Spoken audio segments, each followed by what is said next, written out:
Let's be honest for a second here. People can be confusing. One minute they'll hype you up, celebrate you, support you like you're the best thing since sliced bread. And the next, they'll hurt you so fast you'll be left standing there like, wow, that was completely unnecessary. Who raised you? It's a kind of emotional whiplash that can leave you dizzy. But the real question isn't why people hurt you. Trying to figure that out is a rabbit hole you don't have time for. The real question is this: how do you deal with them without turning into an emotionally frozen popsicle? How do you keep your heart from turning into a block of ice? Today, we're solving that with a little bit of humor, a lot of honesty, and just enough pettiness to keep things interesting. First, let's talk about the deep freeze instinct. When someone hurts you, your brain goes into full-on security mode. The alarms blare, the sirens wail, and the order comes down from headquarters: shut it all down, no more feelings, no more trusting, no more making eye contact in the grocery store ever again. Suddenly, you're out here acting like you're starring in your own villain origin story, probably walking around in a long black coat even in summer, thinking of clever but cutting remarks you'll never actually say. But here's the plot twist you didn't see coming. Becoming cold doesn't actually protect you as much as you think. It just makes life less colorful, less fun, and honestly, a little dramatic. It isolates you. Your heart needs a seatbelt for the bumpy rides, not a membership in the freezer aisle. So here's your first move. Before you decide someone is banished from your kingdom forever, before you draft that text, the one you know you'll regret at 3 a.m., pause and ask yourself one simple question. What actually hurt me?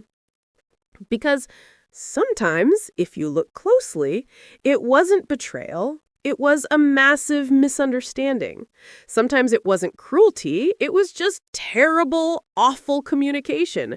And sometimes it wasn't disrespect, it was just them being a whole idiot. And let's face it, that happens a lot. Knowing the specific hurt helps you respond like a grown, functioning human, and not like someone who's about to send a novel-length paragraph text at midnight fueled by nothing but rage and lukewarm tea. Which brings us to step 2. Boundaries, but make them stylish. Look, boundaries have a terrible reputation. People hear the word and think it means being rude or building a giant wall or just cutting everyone off. No. That's not it at all. Boundaries are just you calmly and confidently saying, listen, I love myself now, so try again, but better this time. A boundary is simply, I can talk to you, but I'm not accepting chaos into my life today. Or, hey, we're cool, but you're not getting VIP access to my emotions anymore. You can be kind and still have limits. Think of your boundaries as the velvet rope of your life. It's exclusive. It's chic. Only the respectful get in. And that leads perfectly to step 3, a truth nobody ever really teaches you. Not everyone gets the same version of you. You do not have to cut people off completely to protect yourself. You just have to rearrange their seating chart in your life. Some people get front row. They get your energy, your time, your best jokes. Some get the balcony seats. They can see the show, but they're not close enough to interrupt it. Some people only get the live stream link. They can watch from a distance. And some, well, they don't even get the link. Their invitation got lost in the mail. Permanently. Adjusting access doesn't make you cold. It makes you wise. And finally, step 4, the most important one. Stay soft, but not stupid. You know what's actually powerful? What's genuinely attractive? A person who's been hurt, who's seen the worst of people, but still chooses to be kind.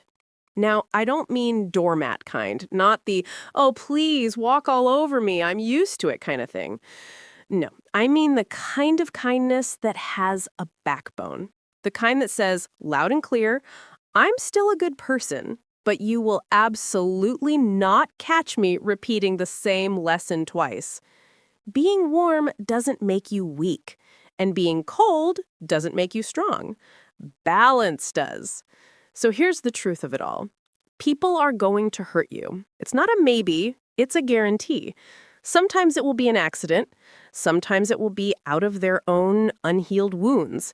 And sometimes it will be because they're just, well, questionable. But you don't have to freeze your heart over to stay safe. You don't have to become the villain of your own story to feel powerful. All you need is clarity to see what really happened, boundaries to protect your peace, and the confidence to adjust that seating chart whenever you need to. Because the real glow up isn't about getting even. It's staying soft while getting smarter. That's how you go from being clueless about why you're hurting to being capable of handling anything. And hey, you deserve so much better than becoming emotionally cold leftovers. Stay warm, stay funny, stay you. Another step from clueless to capable. Life doesn't come with a manual, but this channel comes close. Keep building skills your future self will thank you for. See you next episode. Like the video if you learned something new, subscribe if you want to keep leveling up, and comment the life skill you want me to cover next. Let's grow together.